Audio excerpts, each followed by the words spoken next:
नमस्कार, मैं हूँ केशव पंडित और आप देख रहे हैं देश का तेजी से बढ़ता है टीवी न्यूज़ चैनल। इस वक्त आप देख रहे हैं हमारा खास कार्यक्रम लाइव इंटरव्यू और हमारे आज के खास मेहमान हैं, किसी परिचय का मोहताज नहीं है। संजीव द्विवेदी जी, जो एडवोकेट हैं हाई कोर्ट लखनऊ के और साथ ही मानस पुत्र हैं पूर्व प्रधानमंत्री भारत रत्न पंडित अटल बिहारी वाजपेयी जी के। संजीव द्विवेदी साहब, एटीवी न्यूज़ चैनल पर बहुत-बहुत स्वागत है आपका। मैं आपका बहुत बहुत धन्यवाद देना चाहूँगा कि जहाँ केशव होते हैं वहीं पर विजय होती है, क्योंकि केशव का उद्देश्य धर्म की स्थापना करना। आज आपको जो चैनल है, मैं भारतवर्ष के 140 करोड़ लोगों से निवेदन करूँगा कि इस चैनल को आप जरूर देखें, ताकि जहाँ पर केशव होते हैं वहाँ पर धर्म की स्थापना के लिए हजारों अर्जुन तैयार हो जाते हैं। उनकी ऐसी वाणी है, उनकी वाणी राष्ट्र के निर्माण की कल्याणी है। मैं बहुत बहुत आपका इस चैनल को बधाई देना चाहूँगा, धन्यवाद देना चाहूँगा कि आपने श्रद्धेय अटल बिहारी वाजपेयी पूर्व प्रधानमंत्री भारत की वाणी को पुनः लोक जागरण के लिए अपने चैनल के माध्यम से पूरे भारतवर्ष को एक स्वप्न दृष्टा के रूप में दर्शन दिया। बहुत बहुत धन्यवाद देना चाहूँगा आपको। जी, हम सवालों की श्रृंखला शुरू करें, इससे पहले हम बात करना चाहेंगे राजा भरत की। वो राजा भरत जिनकी शायद केवल कहानी ही रह गई। रामायण के बहुत बड़े महान पात्र को लोगों ने ठीक वैसे ही पढ़ते रहे जैसे अन्य पात्रों को, लेकिन भगवान जी राम को राम बनाने में भरत की बहुत बड़ी भूमिका रही। कहा जाता है कि 14 साल तक भगवान राम जी नहीं आए तो राम राज कैसे चला और कैसे व्यवस्था रखी, वो राजा भरत से सीखने की आवश्यकता है। मैं आपसे जानना चाहता हूँ कि कैसे राजा भरत जी से आपको प्रेम हो गया, क्योंकि राजा राम जी के जो भाई थे, और कैसे आपको भगवान प्रभु श्री राम के भाई से इतना अत्यधिक लगाव हो गया कि भगवान राम से भी ज्यादा उनसे लगाव हो गया और निकल पड़े आप अकेले कि अब तो हमने भारत के त्याग को दुनिया को दिखाना है और बताना है। ये शुरुआत कैसे हुई? कैसे अचानक से मन में उनके प्रति इतना प्रेम भाव और लगाव शुरू हो गया और जो आपने ठान ली कि अब आज से मैं भारत के लिए समर्पित हो गया? जी। ये व्यक्त नहीं करता है केशव जी। जैसे केशव जी अर्जुन के लिए संबोधक बन गए थे, वैसे ही मुझे एक दिन की बात है कि मैं रामचरितमानस का स्वाध्याय कर रहा था। मुझे चित्रकूट का परिदृश्य मेरे आंखों के सामने दिखाई पड़ा और मेरा संवाद हुआ महान किन्नरों से। उन्होंने कहा कि किन्नरों को वरदान भी दिया था राम ने कि जाओ कलयुग में तुम्हारा सम्मान तुम्हारा शासन होगा। तो उन्होंने मुझे पादुकाएं देने के लिए कहा कि मैं हम तुमको जो है जहां पर राम ने भरत जी को पादुकाएं दी, वहीं पर हमको 2023 में राम भरत मिलाप मंदिर में किन्नरों ने राम की पादुकाएं दी, भरत जी के त्याग का दीपक। और इस बात के स्वयं साक्षी हैं राम मनोहर दास जी महाराज, जो राम भरत मिलाप के महंत हैं। और आज पूरे देश में राम की पादुकाएं भरत जी के त्याग का दीपक पूरे भारतवर्ष को प्रकाशित करने के लिए उदय हो चुका है। और मैं इतना कहना चाहूंगा, देश के 140 करोड़ के लोग सुने और विशेषकर संसद के लोग, विधानसभाओं के लोग सुने। हर तरफ सत्ता सियासी लोग भारत में लड़े, हर तरफ सत्ता सियासी लोग भारत में लड़े। हम भारत के त्याग का दीपक जलाएंगे, हम भारत के त्याग का दीपक जलाएंगे। और मजहबी उन्माद ने भारत जटायु कर दिया, मजहबी उन्माद ने भारत जटायु कर दिया। गोद में ले राम फिर पीड़ा मिटाएंगे, गोद में ले राम फिर पीड़ा मिटाएंगे। ये मेरी 4 पंक्तियां हैं। और भरत जी का आदर्श संपूर्ण भारतवर्ष में पुनः स्थापित होगा। ये राम का संकल्प है, ये कामदगिरि का संकल्प है, ये मंदाकिनी माँ मंदाकिनी का संकल्प है, ये सरयू माँ का संकल्प है, ये श्वेत बंधु रामेश्वरम का संकल्प है, ये माँ गंगोत्री का संकल्प है। ये होके रहेगा और भारत की संसद की समस्त विधानसभाओं, संसद की समस्त सीटों पर राम की पादुकाएं भरत जी के त्याग का दीपक। भगवान बुद्ध राम के वंशज हैं, उनकी मिट्टी भी जाएगी ज्ञान स्थली की तपोनिष्ठ बन करके। जी, आने वाले समय में क्या भरत कथा का भी आयोजन होगा और भरत कथा को लेकर के आप क्या कहेंगे? और दूसरा जो सबसे बड़ा सवाल है कि भरत जी का जो मंदिर आप बनवा रहे हैं, उसकी विशेषताएं क्या हैं, खूबियां क्या हैं, उनके बारे में भी आप बताएं। और लोग अगर पहुंचेंगे तो कैसे वहाँ तक पहुँचेंगे? और जो ख़ास सवाल है कि जो मंदिर बन रहा है, वो कहाँ बन रहा है? किस स्थान पर बन रहा है? इसकी भी जानकारी आप हमारे दर्शकों को आप दें। जी। आपको बताना चाहेंगे कि 28 मई 1996 को श्रद्धेय अटल बिहारी वाजपेयी जी ने भारत के त्याग का दीपक भारतीय संसद में जलाया। एक एमपी न होने की वजह से उन्होंने कहा था कि न भी तो मरणादास में केवलम दोस्त ऐसा, मुझे मृत्यु से भय नहीं, मुझे भय तो अपयश से है, और सरकार का परित्याग कर दिया।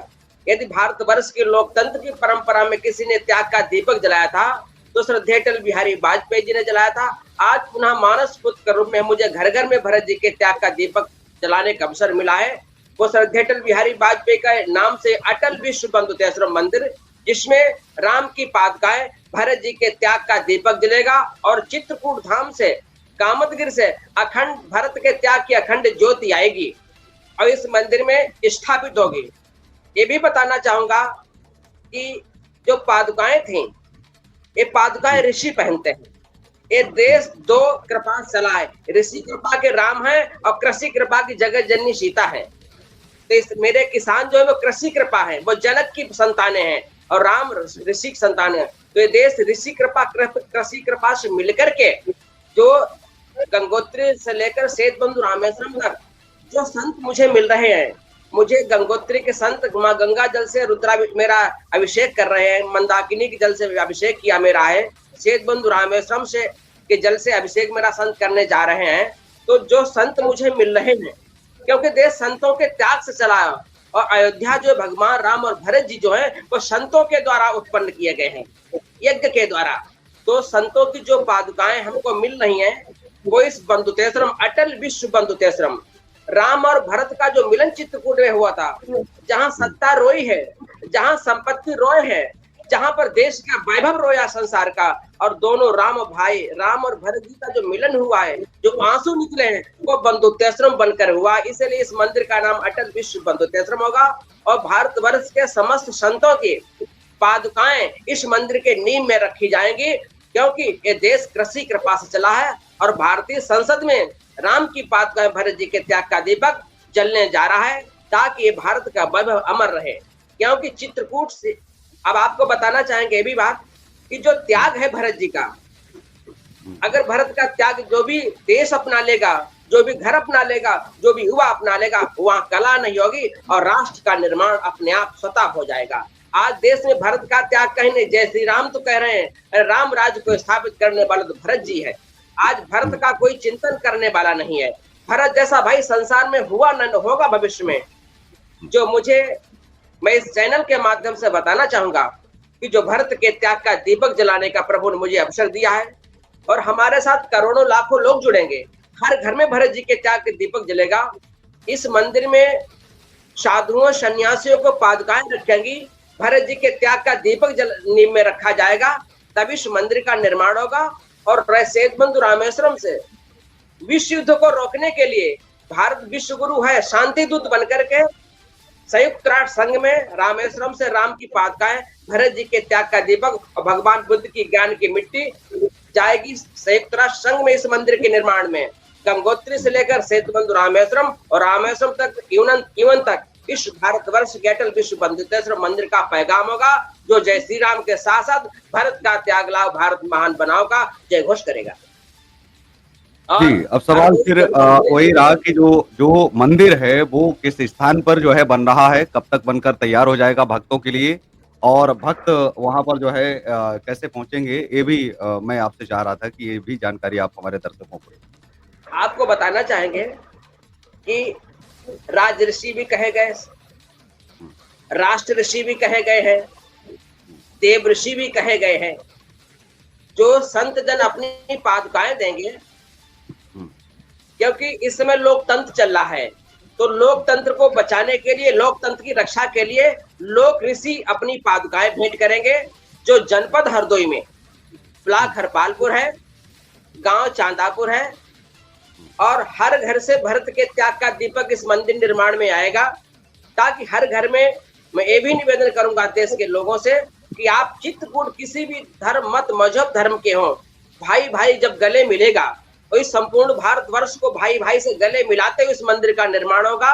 हर घर में भरत जी के त्याग का मत मजहब से मुक्त होकर के ये लोक धर्म की स्थापना के लिए मंदिर को होगा, जो गंगोत्री से लेकर श्वेतबंधु रामेश्वरम तक विजय पताका बंधुत्व के फहरेगी, जो राष्ट्र नीति को लेकर के, लोक नीति को लेकर के, लोक ऋषि लोक धर्म की स्थापना के लिए बनेगा और संपूर्ण संसार में ये संदेश देगा कि जो भारतीय संसद का निर्माण किया था, अयम निजा परे वेद गणना लग चेतसाम उदार चरिता नाम तो वसुदैव कुटुंबकम, उदार चरिता नाम तो वसुदैव कुटुंबकम।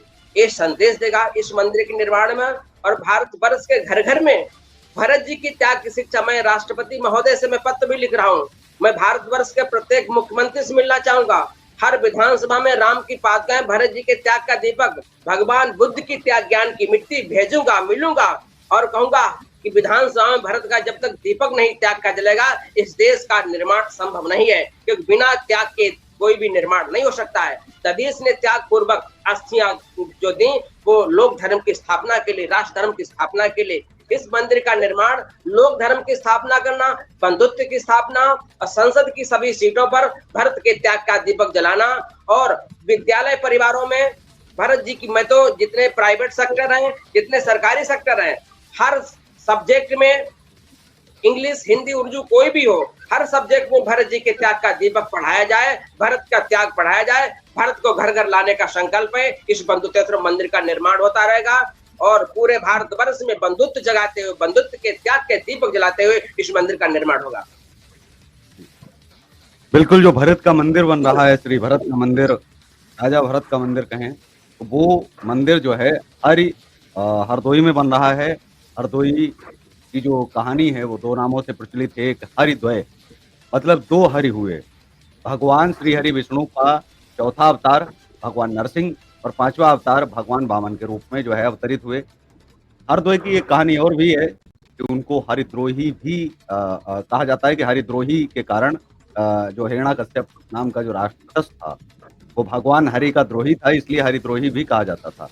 तो दो किंवदंतियां हैं, दो कहानियां चलती हैं कि इन दो के नाम पर जो है पड़ा है। लेकिन अब हमारा सवाल यह है, वर्तमान के परिप्रेक्ष्य में अगर हम देखें तो रामायण के आदर्शों को अगर वर्तमान में लागू करना हो तो समाज में कैसे लागू कर सकते हैं, किस तरह से जो है लागू किया जा सकता है? क्योंकि रामायण के जो पात्र हैं वो कैसे लोग अपने अपने जीवन में रामायण के किन पात्रों से ज्यादा प्रभावित होकर के ज्यादा अच्छा काम कर सकते हैं, समाज को एक अच्छा मैसेज दे सकते हैं?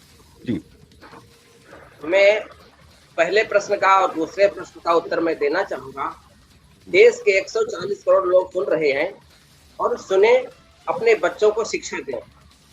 आपने हरिद्रोही की बात करी है, तो अयोध्या के एक संत आए थे, राजकुमार दास जी महाराज।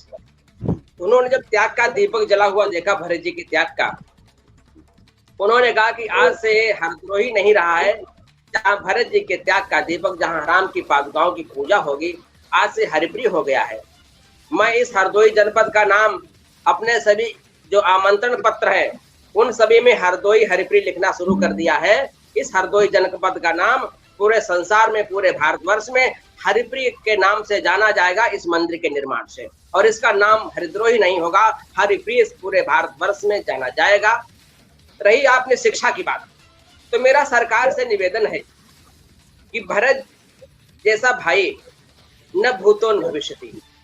भगवान ने कहा कि मुझे संसार में अगर कोई प्रिय है, क्योंकि पूरा संसार है राम जी का ऋणी, राम जी है ऋणी बस भरत के लिए। पूरा संसार है राम जी का ऋणी, राम जी है ऋणी बस भरत के लिए। और भरत के त्याग से बना रामेश्वरम, राजमहलों में फिर भी बंधन हुआ। भरत के त्याग से बना रामेश्वरम, राजमहलों में फिर भी बंधन हुआ। राजपद से नहीं, राजमद से नहीं, पूछते राम जी क्यों न बंधन हुआ, पूछते राम जी क्यों न बंधन हुआ, पूछते राम जी क्यों न बंधन हुआ। हम इस मंदिर निर्माण में सरकार से अपील करेंगे कि भारत की संसद में जाने से पहले, शपथ ग्रहण लेने से पहले चित्रकूट आप भरत के त्याग का जरूर दीपक जलाएं, क्योंकि देश लाल किले से नहीं चलेगा, ये देश लाल मिले से चलेगा। जहां राम भरत दो लाल मिले हैं, सत्ता रोई है, वैभव रोया है, जहां विलासता रोई है, जहां छार छार विलासताएं हुई हैं, ये देश लाल किले से नहीं परिचय हो सकता है, इस देश का लाल मिले से। जहां पर राम और भरत ने संतों का सानिध्य प्राप्त करके भारत के गौरव को स्थापित किया और श्वेत बंधु रामेश्वरम की स्थापना की। ठीक उसी प्रकार से दक्षिण भारत में श्वेत बंधु रामेश्वरम, उत्तर भारत में अटल विश्व बंधु देशरम, जिसमें राम की पादुकाएं, भरत जी के त्याग के दीपक की पूजा होगी, क्योंकि अटल बिहारी वाजपेयी ने 28 मई 1996 को भारत के त्याग का दीपक जलाया है। प्रभु ने मुझे मानस पुत्र के रूप में इस धरती पर भेजा है। हम हर घर से भारत के त्याग का दीपक लेकर चित्रकूट जलाएंगे और सभी से निवेदन करेंगे कि चित्रकूट जब आप चलेंगे तो आपके घर में भारत का चिंतन होगा, भारत के त्याग का देखा जाएगा, भारत जैसे भाई का आदर घर घर में आएगा। जब भाई भारत बनेगा तो राम उत्पन्न होते देर नहीं लगती है, क्योंकि आज हमारे देश में, समाज में, राष्ट्र में, घरों में त्याग की भावनाएं समाप्त होती जा रही हैं। छोटी छोटी संपत्ति पर भाई भाई का मर्डर कर रहे हैं। मैं तो वकालत करता हूँ, जरा भाई, मैं 2009 में 2008 से प्रैक्टिस कर रहा हूँ। तो जस्टिस एन वर्मा जी थे मेरे हाई कोर्ट में, उससे मेरी नई प्रैक्टिस थी। तो एक यहाँ पर रिट आई थी, मात्र 5 विषय का अंतर था और एक भाई ने दूसरे भाई के खिलाफ रिट करेगा कि कहा कि चकबंदी में 5 विषय मेरा खेत कम है। तो जस्टिस एन बर्मन का समाज कहाँ जा रहा है, और उस रिट को खारिज कर दिया है कि देश राम का है, ये देश भरत का था। आप भाई के लिए, क्या जिस माँ की कोख में तुम पले हो, क्या उस भाई के लिए 5 विषय तुम नहीं छोड़ सकते हो? क्या वो लखनऊ की जमीन है? क्या वो क्या प्रोमिनेंट प्लेस की जमीन है जो करोड़ों अरबों रुपए है? कितनी जमीन आपकी चकबंदी की है? तो मैंने जब एन वर्मा जी का जब देखा था तो मैं वहां से ही प्रभावित हुआ हूँ। मेरे जीवन में भरत से लेकर के और अटल बिहारी वाजपेयी के त्याग को जब संसद में देखा है, और बताना चाहूंगा मैं आपको कि जो 169 सांसद थे अटल बिहारी वाजपेयी के साथ में, आज देखिएगा बेटा पिता का कहना नहीं मान रहा है, भाई भाई कहना नहीं मान रहा है। जो लोग निर्वाचित होकर गए थे, 169 सांसद जो अलायंस बनकर गए थे, सभी ने एक मुश्त त्याग पत्र दे दिया। उन सभी के नाम इस मंदिर निर्माण में पड़ेंगे कि सभी ने भारत के त्याग का दीपक दिया है, मत मजहब से मुक्त होकर सवाल आपके लिए आया है जी। एक सवाल आपके लिए आया है, राजीव खुराना जी का, अंतर्राष्ट्रीय राजनीतिक विश्लेषक है, उनका सवाल है आपसे। जी। स्क्रीन पर जो है सवाल दिया है, अटल जी को सुधींद्र कुलकर्णी, यशवंत सिन्हा, शत्रुघ्न सिन्हा, जसवंत सिंह, जयललिता, ममता बनर्जी ने धोखा दिया, इस बारे में मानस पुत्र जी का क्या कहना है? जी। प्राय उनसे कहना, मैं उनका निवेदन करता हूं, मैं स्वीकार करता हूं, प्राय सत्ता संचालन के निर्णय होते हैं गंभीर, प्रज्ञावान पुरुष समझेगा या समझेंगे संत फकीर। जो निर्णय होते हैं सत्ता के प्राप्त करने के और सत्ता को त्यागने के, अगर उन्होंने न किया होता, अगर कई ने वनवास न दिया होता, क्या सेतु बंध निर्माण हो पाता? क्या अटल बिहारी वाजपेयी को अवसर मिला है कि संसार में कैसे कैसे लोग आएंगे भविष्य में, और उन्होंने त्याग, ममता को पद से ममता थी, अटल जी को त्याग से ममता थी। उन्होंने एक ममता को धराशायी करके त्याग की ममता से संबंध जोड़ा था। मैं उनका इसलिए नाम डलाऊंगा कि कई भी आदरणीय है, यदि ममता ने अगर उनका साथ नहीं दिया तो अटल बिहारी वाजपेयी भरत जी के त्याग का दीपक जलाने का अवसर नहीं मिलता। ये अवसर है, अवसर को उन्होंने बदला और अवसर में विश्व में एक स्थापना दिवस दिया कि भारत के त्याग को लेकर एक दीपक जलाया। और ये भी कहा, न भी तो मरना दास केवलम तो सब, सरकारें आएंगी जाएंगी, पार्टियां बनेंगी बिगड़ेंगे, मगर इस देश का लोकतंत्र, इस देश का त्याग, इस देश का नैतिक धर्म बना रहे। इसलिए मैं उन सभी का, चाहे शत्रुघ्न सिन्हा हो, जो भी उनका हो, आज हमारे साथ एक कदम चले हैं। यदि नहीं दिया तो क्या त्याग की परंपराएं कम हो जाएंगी? आज हम पर प्रश्न खड़े, राष्ट्र के बारे में पूछो और हम आपको लेफ्ट कर दें तो क्या नहीं? ये वैचारिक मतभेद हो सकता है, लेकिन आपने मुझे अवसर दिया आने का। अटल बिहारी वाजपेयी त्याग मंच पर लाने का अवसर सभी दलों ने दिया।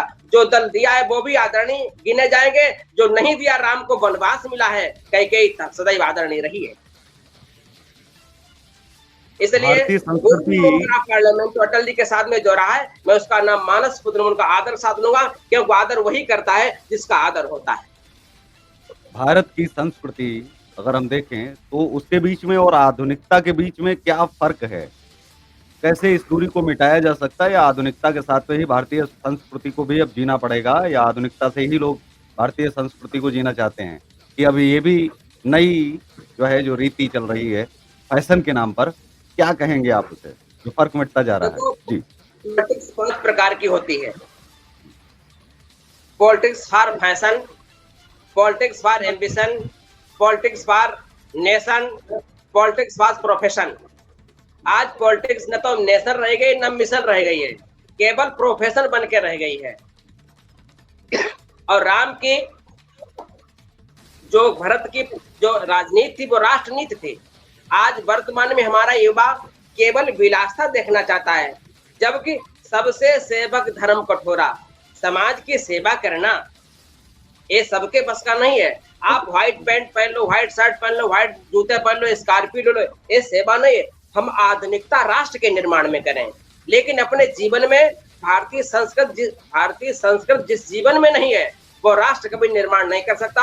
हमारे यहाँ विदेशी लोग आकर के महामंडलेश्वर संत बन रहे हैं, त्याग पूर्वक जीवन जी रहे हैं। अयोध्या में चलिए, बनारस चलिए, आप मथुरा वृंदावन चलिए, कहीं भी जाइए, न जाने कितने विदेशी भारतीय संस्कृति से आत्मसात करके, क्योंकि उनके पास अर्थ की कोई कमी नहीं, पैसे कोई कमी नहीं, विलासता कोई कमी नहीं, फिर भी भारतीय संस्कृति को अपना करके वो अपना मार्ग, अपना चिंतन, अपना शास्त्र चिंतन और अपनी जो नैतिक प्रणाली को भारतीय प्रणाली में जोड़ना चाहते हैं। क्योंकि विलास में तो क्षणिक सुख तो हो सकता है, लेकिन न तो व्यक्ति का निर्माण होता, न व्यक्तित्व का निर्माण होता, न राष्ट्र का निर्माण होता है, न लोक का निर्माण हो सकता है। भारतीय संस्कृति से व्यक्ति बहुत आगे मानदंड साबित करता है। आप इतिहास उठा के देख लीजिएगा, बिना भारत की संस्कृति के कोई भी देश आगे नहीं बढ़ पाया। हर व्यक्ति भारत में आना चाहता है, चाहे वो अटैक करना चाहता है, चाहे मैत्री संबंध स्थापित, क्योंकि भारत की संस्कृति त्याग की है, निष्ठा की है, लगन की है, सद्भाव की है, बंधुत्व की है, अर्पण समर्पण दर्पण की भूमि है। इसलिए यहाँ पर लोग आना चाहते हैं। और आधुनिकता के साथ साथ भारत का संबंध ऐसे होना चाहिए जैसे राम का भरत से, तब राष्ट्र का निर्माण हुआ। मुझे आधुनिकता से कोई दिक्कत नहीं है, दिक्कत हमें विलासता से है। अगर आज परमाणु की आवश्यकता है, राफेल की आवश्यकता है, तो हम निर्माण करेंगे, लोक निर्माण के लिए करेंगे, लेकिन हमें हमारी जो नीतियां हैं, चाणक्य नीति है, विदुर नीति है, कणाद नीति है, भीष्म नीति है, राम की नीतियां हैं, उनको आत्मसात करते हुए लोक निर्माण की व्यवस्था बनाएंगे, आधुनिकता को प्रणाम करेंगे, लेकिन सनातन सभ्यता का पैगाम करेंगे।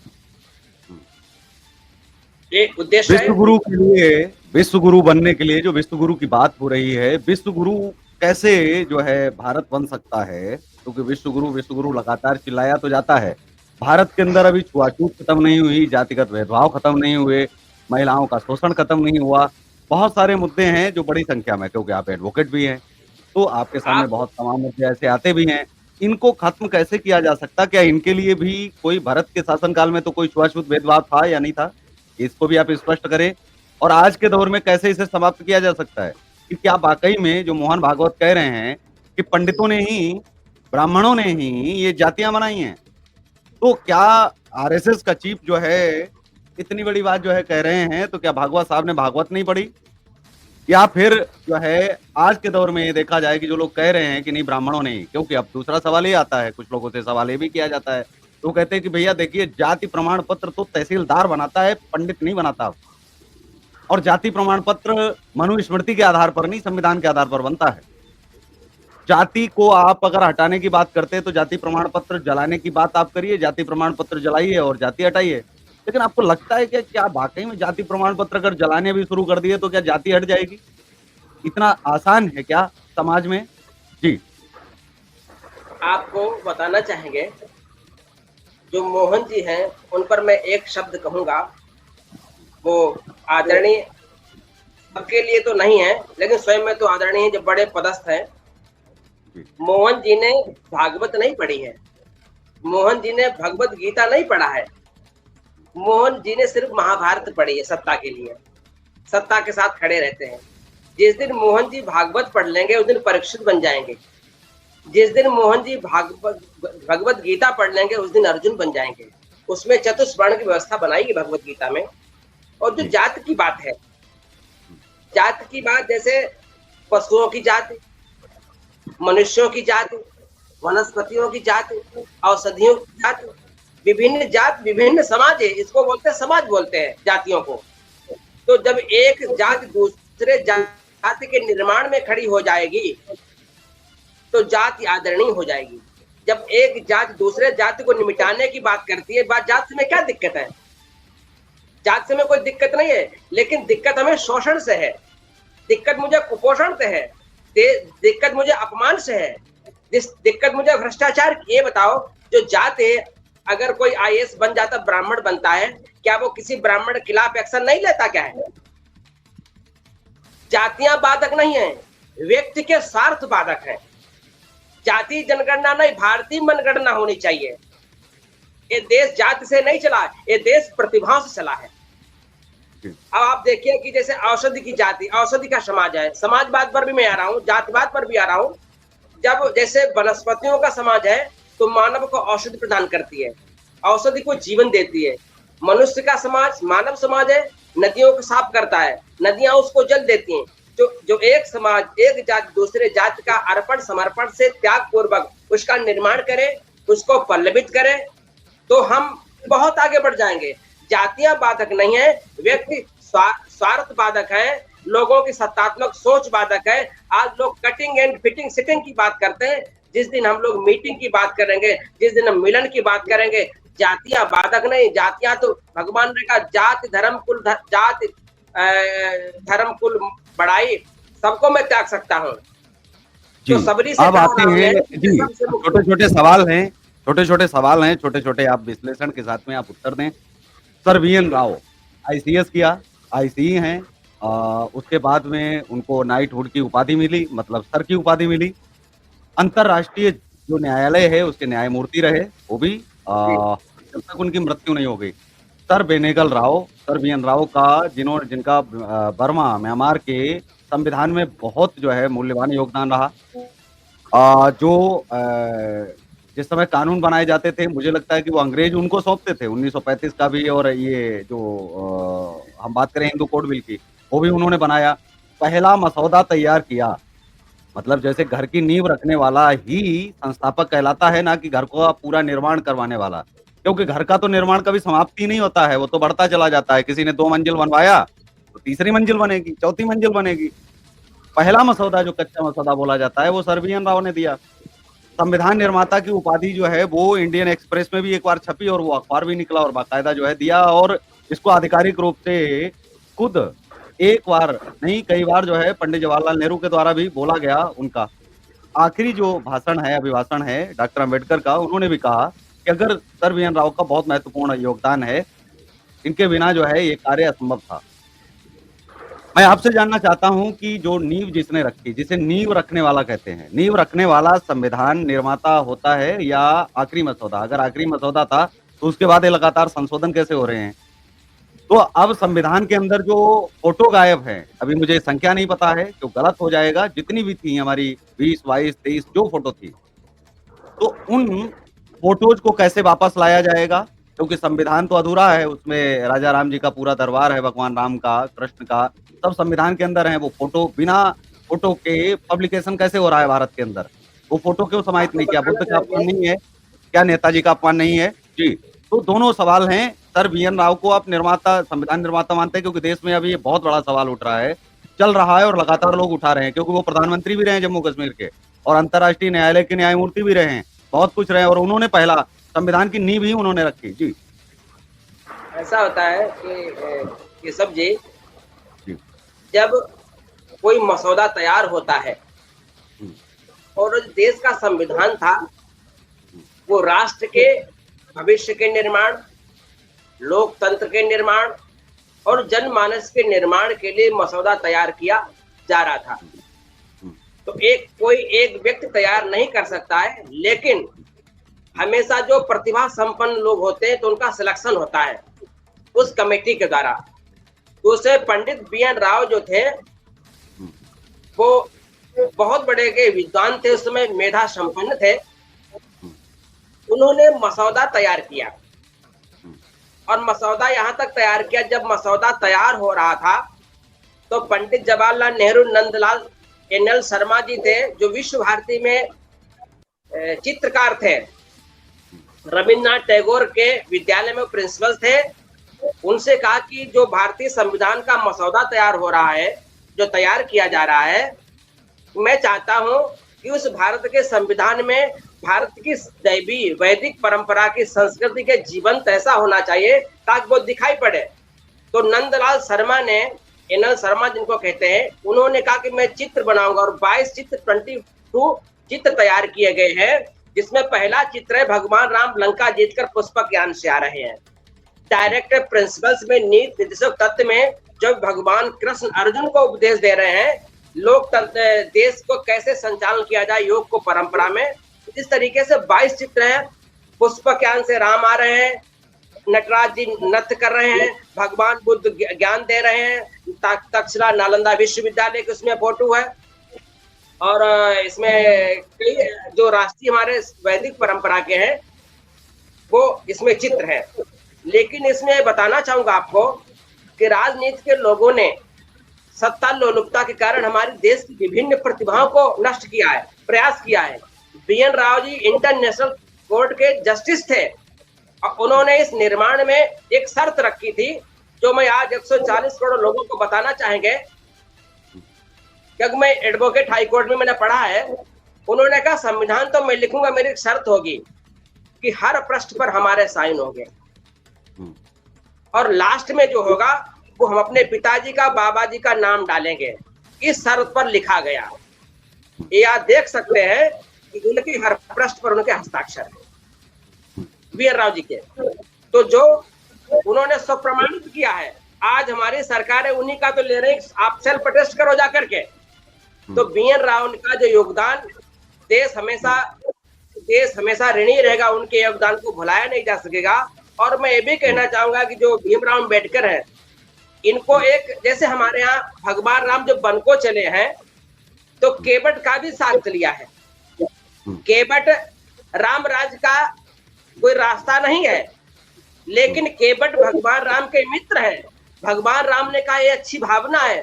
तो भीमराव अंबेडकर जो लोकतंत्र की परंपरा, हमारे जैसे वेद व्यास जी ने महाभारत लिखा है, तो कहा कि ड्राफ्टिंग कमेटी का चेयरमैन बने, क्योंकि जो उस समय के तत्कालीन लोग थे वो बहुत ही दूरदर्शी सोच के थे कि कहीं ऐसा न हमारा किसी वर्ग का जो विद्वान है ऐसा न हो कि लोग प्रश्न खड़ा करें कि ब्राह्मणों ने क्षत्रियों ने ऐसा किया है।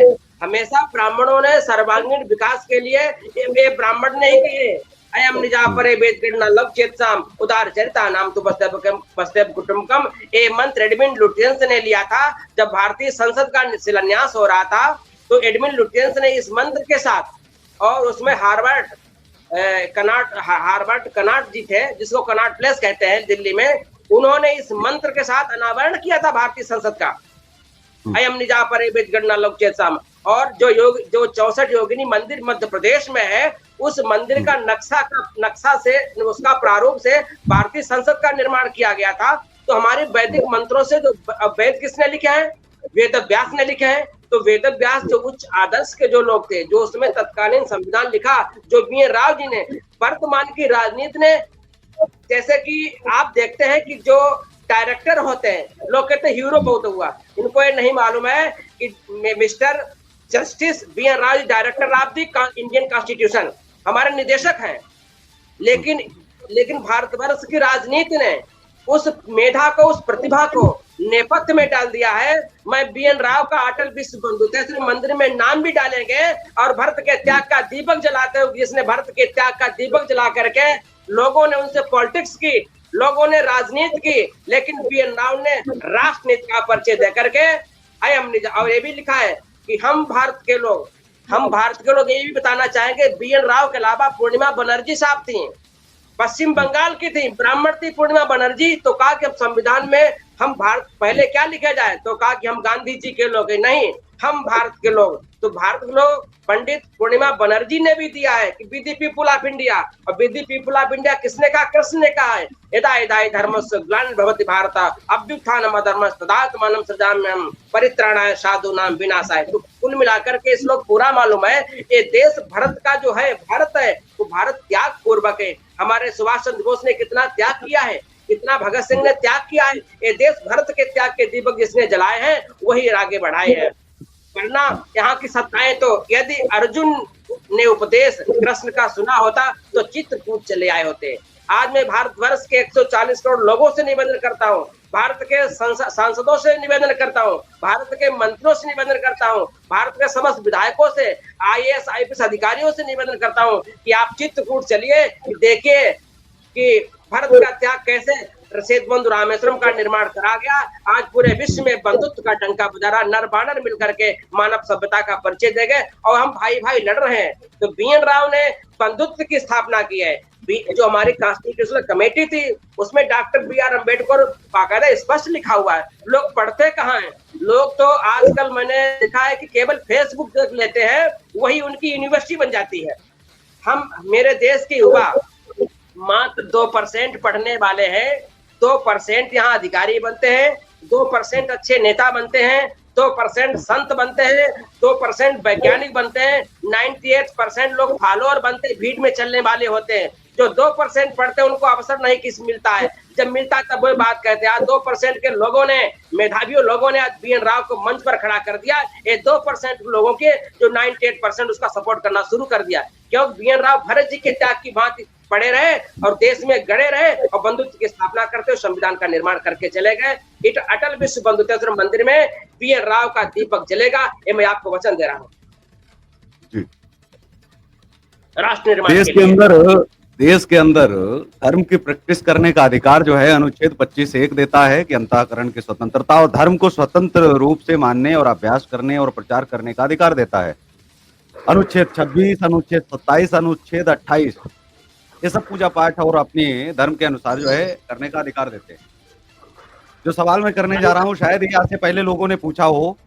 सवाल ये है कि डॉक्टर अम्बेडकर ने संविधान जो है दिया, सौंपा राष्ट्रपति जी को दिया, उनके हाथों में दिया। संविधान को बनाने वालों में उनकी महत्वपूर्ण भूमिका रही। मेरा सवाल ये है कि 1956 में जब उन्होंने दीक्षा ली, दीक्षा के समय उन्होंने बौद्ध की नीतियों को दरकिनार करके, जिसके तहत अपराध हो सकता था, अपराध है, उस पर बहस क्यों नहीं होती। वो 22 प्रतिज्ञाएं जो इन्होंने अलग से बनाई, महात्मा बुद्ध को कभी लगाई नहीं कि राम कृष्ण को आप नहीं मानेंगे और ऐसी प्रतिज्ञाएं लिखी गई। जी मैं पूरा कर लूं ना, कंप्लीट कर लूं। जी। दर्शकों को समझने में भी आसानी रहेगी। बहुत सारे दर्शक सवाल तो करना चाहते हैं लेकिन सवाल कभी पूछ नहीं पाते हैं मंच पर कि 22 प्रतिज्ञाएं लगती आ रही 1956 से। पहला अपराध किया और अपराध के आपराधिक मुकदमा दर्ज होना चाहिए था। धर्म की प्रैक्टिस का अधिकार देता है ना कि धर्म में कुछ भी आप ले आओ, गड़बड़ जाला। अरे बौद्ध धर्म था भाई, या तो बौद्ध धर्म का आपको कुछ नया विशिष्ट अधिकार दे दिया गया होता, या तो आपको दलाई लामा घोषित कर दिया गया होता कि आप धर्म के दलाई लामा हैं। अब आप त्रिपिटक में जाकर के आप नवबौद्ध नाम से आप अपना धर्म शुरू कर लेंगे। या तो आपने जो है लिया, दलाई लामा आपको बनाया नहीं गया, आपने केवल धर्म लिया और धर्म में संशोधन शुरू कर दिया। 22 प्रतिज्ञाएं ली एक अलग से। मतलब यहाँ क्या क्राइम नहीं है। और जो आज लोग करवा रहे हैं, बोले हम क्या मुस्लिम धर्म जब बौद्ध धर्म अपनाता है, बौद्ध धर्म अपनाता है तो उससे तो नहीं बुलवाया जाता है कि भाई वो अल्लाह को नहीं मानेगा। अरे वो नहीं मानेगा तभी तो बौद्ध धर्म में आया। बौद्ध धर्म में राम कृष्ण को नहीं मानेंगे, जबकि राम कृष्ण की तस्वीरें किसमें हैं? संविधान में। हर रोज एक बार राम जी को काल्पनिक बोल दिया था कांग्रेस ने, आज तक लोग पीछा नहीं छोड़ते हैं। लेकिन हर रोज जो कसम खिलवाई जाती है गुजरात के अंदर जो है अभी 50,000 लाख हर साल जो बदलते हैं, जो बौद्ध धर्म में जाते हैं, ये 22 प्रतिज्ञाएं बंद हो, इन पर प्रतिबंध करने के लिए क्या मांग कभी किसी ने उठाई? और अगर नहीं उठाई तो क्यों नहीं उठाई? क्या आने वाले समय में संजीव द्विवेदी जी से अपेक्षा की जाए जो भारत जी का जो अस्तित्व आगे बढ़ा रहे हैं, पंडित अटल बिहारी वाजपेयी जी को, उनकी विचारधाराओं को, उनकी विरासत को आगे बढ़ाने का प्रयास कर रहे हैं, क्या उनसे अपेक्षा की जाए कि ये 22 प्रतिज्ञाएं कैसे बंद होंगी? क्योंकि ये तो इसका बौद्ध धर्म से लेना देना है क्या? इनको लेकर के चुनौती नहीं होनी चाहिए कि दलाई लामा उस व्यक्ति को कब बनाया गया जिसने 22 प्रतिज्ञाएं लिख डाली? उस दौर में ठीक है लिख लिया होगा, नहीं हो पाया, लेकिन आज के दौर में लोग कैसे 22 प्रतिज्ञा चिल्ला रहे हैं? क्या बौद्ध धर्म में दलाई लामा ने इनको स्वीकृति दे दी कि नहीं भैया बौद्ध बनने के लिए ये वाली कसम आपको लेनी ज्यादा जरूरी है? ये बौद्ध धर्म की प्रैक्टिस का हिस्सा है क्या? सवाल ये उठता है। अगर नहीं है तो क्या ये अपराध है? अपराध है तो उनको सजा क्यों नहीं? जी केशव जी, आपने बहुत अच्छे प्रश्न उठाए हैं। जिन प्रश्नों के उत्तर आप ही नहीं, पूरा देश, पूरी संस्कृति मांग रही है। लेकिन ये आपके प्रश्नों का उत्तर जनमानस देना नहीं चाहता है, कुछ दे नहीं पा रहे हैं, कुछ अपने को पीछे कर रहे हैं। लेकिन आपने मुझे अवसर दिया है तो मैं हर आपके प्रश्न का उत्तर दूंगा।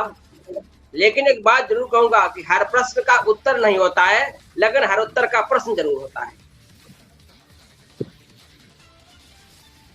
जो बौद्ध धर्म है, पहली बात, धर्म कोई है ही नहीं, सनातन धर्म है। अगर कोई स्थापना अपने वैचारिक व्यक्तित्व की स्थापना धर्म नहीं हो सकता है। बुद्ध का मतलब बोधम, बोध गया है, जो अपने को जिसने आत्म बोध कर लिया कि मैं मेरा फाटाई, मैं हूं क्या, मैं क्या हूं। तो भगवान बुद्ध राम के वंशज है, इच्छाक वंशी राजा हैं। अब इनके भी गुरु का नाम विश्वामित्र था, वो अलग बात है, वो त्रेता के थे, एक इस कलयुग के थे। इनके भी गुरु का नाम विश्वामित्र था। और इन्होंने जब बुद्ध धर्म की स्थापना की तो इसमें 8 अष्टांग था, 8 नियम थे। सम्यक वाणी ये थी, वाणी ऐसी बोलिए जिससे सबको सुख होना चाहिए, ऐसी वाणी बोलिए मन का आपा खोए, औरण को शीतल करे आपो शीतल होए। तो सम्यक वाणी थी इनकी। सम्यक तप था, सम्यक तप ये था कि जब आप तपस्या करें तो किसी को बाधा नहीं पहुंचनी चाहिए। जैसे हम लोग सड़कों पर नमाज पढ़ना शुरू करें, सड़कों पर समय कम है और माफी के साथ में आपसे तो सवाल मैं पूछना रहा हूँ। पुराना क्या बौद्ध धर्म पर कब्जा किया क्या? इनको किसी बौद्ध धर्म के जो दलाई लामा थे उन्होंने इनको क्या दलाई लामा की उपाधि दी? और क्या ये आने वाले समय में इसकी याचिका नहीं डाली जानी चाहिए हाई कोर्ट और इसमें यहाँ चुनौती नहीं दी जा सकती है? क्या ये संविधान का हनन नहीं है सीधे सीधे तौर पर उन आर्टिकलों का जहां पर केवल धर्म को प्रैक्टिस करने की तो आजादी है? जैसे कल को मैं इस्लाम में चला जाऊं, मान लीजिए मैंने इस्लाम की केवल सदस्यता के ली या मैं उस धर्म में गया क्या कि मैं अब नियम बदलने लगा। मैंने कहा कि नहीं जी, अब यहाँ से आज के बाद में ये नियम होगा, जो हमारे द्वारा इस्लाम ग्रहण करेंगे उनको ये शपथ फला लेनी पड़ेगी या यह प्रक्रिया पूरी करनी पड़ेगी, वो इस तरह से चलेंगे। क्या कोई किसी धर्म में जाकर के क्या हस्तक्षेप कर सकता है? क्या यह हस्तक्षेप नहीं माना जाए? और इसको लेकर के क्या बड़े सीधा सवाल है कि डॉक्टर अम्बेडकर जी के बाद में जो अभी तक ये जारी है, क्या ये अब बंद होना चाहिए या नहीं? क्या ये संविधान का हनन है या नहीं? जी देखो, जो भारत का संविधान है इसमें बराबर संशोधन होते चले आ रहे हैं। ये कोई डिवाइन बुक नहीं है, ये कोई वेद नहीं है, ये व्यक्तियों के द्वारा मसौदा तैयार किया गया है। और जो व्यक्ति थे उस समय क्या स्थितियां रही और भविष्य में क्या होंगी, वर्तमान में क्या होंगी। अब क्या किसी ने सोचा था कि आईटी सेल भी आएगा? ये तो नहीं लिखा, लेकिन अब आईटी सेल कानून बन गया। तो लोक निर्माण में ज्यों-ज्यों हमारी मानव सभ्यता विकास की ओर जाएगी, आधुनिकता की ओर जाएगी, त्यों-त्यों संविधान में संशोधन होते रहेंगे। क्योंकि संविधान का मतलब है राष्ट्र का निर्माण करना, नागरिकों को उनको सम्यक प्रकार से उनको स्थापित करना।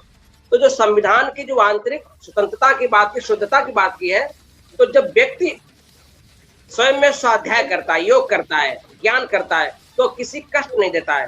धर्म तो सिर्फ एक सनातन है, बाद बाकी लोग मत मजहब सब खोले बैठे दुकानें चला रहे हैं।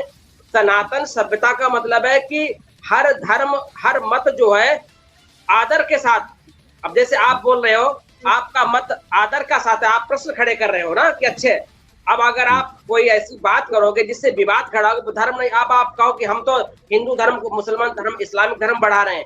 धर्म बढ़ता नहीं, न धर्म घटता न धर्म बढ़ता है। सनातन सभ्यता पूरे संसार में छाई हुई है।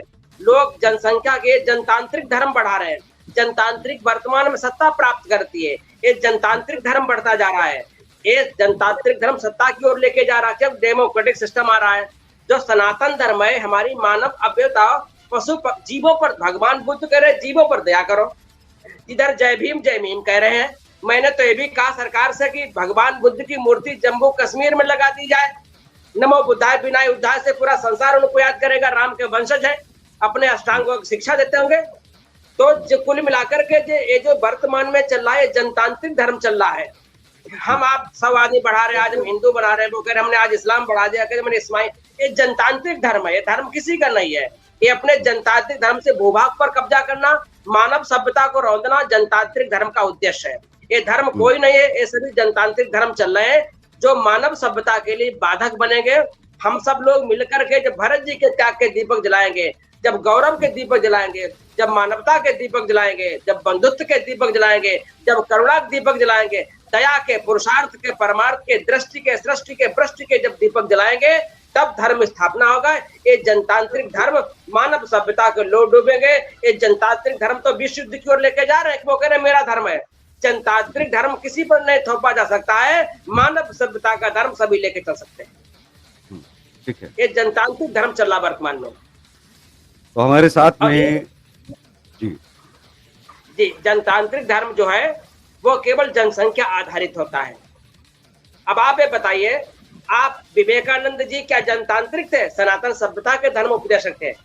दयानंद सरस्वती जी देखिएगा, जितने महान लोग हुए हैं, तो उनको तो विवेकानंद को ईसाइयों ने एक्सेप्ट किया, प्रेमानंद महाराज जी को मुसलमान भी एक्सेप्ट कर रहे हैं।